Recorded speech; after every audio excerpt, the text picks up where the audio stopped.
আজকে তোমাদের সাথে শেয়ার করব একটা ব্রেকফাস্টের খুব সহজ পদ্ধতিতে রেসিপি।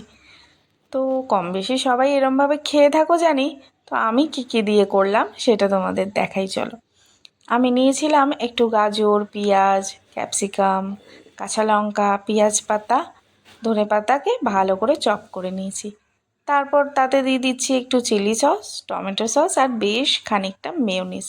আর দিয়ে দেবো একটু চিলি ফ্লেক্স আর গোলমরিচের স্বাদটা আমার ভীষণ ভালো লাগে যে কোনো স্যান্ডউইচে খেতে।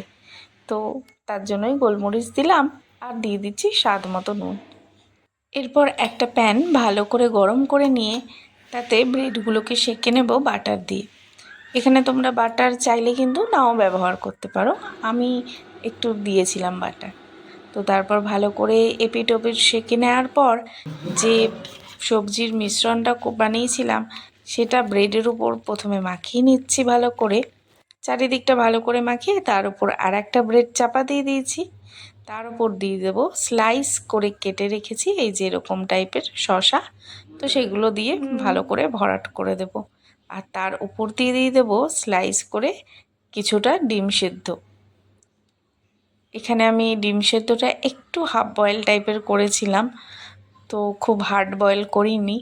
তোমরা চাইলে যেমন খুশিভাবেই দিতে পারো। তার উপর থেকে তোমরা গোলমরিচ ছড়িয়ে দিতে পারো, চিলি ফ্লেক্সও দিতে পারো। আমি গোলমরিচটা দিয়েছিলাম, চিলি ফ্লেক্স দিইনি। ব্যাস, তার উপরে একটা ব্রেড চাপিয়ে তৈরি করে নাও এই সহজ একটা ব্রেকফাস্ট। ভিডিওটা কেমন লাগলো কমেন্ট করে জানিও, লাইক শেয়ার সাবস্ক্রাইব করে পাশে থেকো। আর ফেসবুক থেকে দেখলে প্লিজ ফলো করে দিও। আর তোমরা কীভাবে স্যান্ডউইচ করে খাও সেটাও কিন্তু আমাকে জানিও।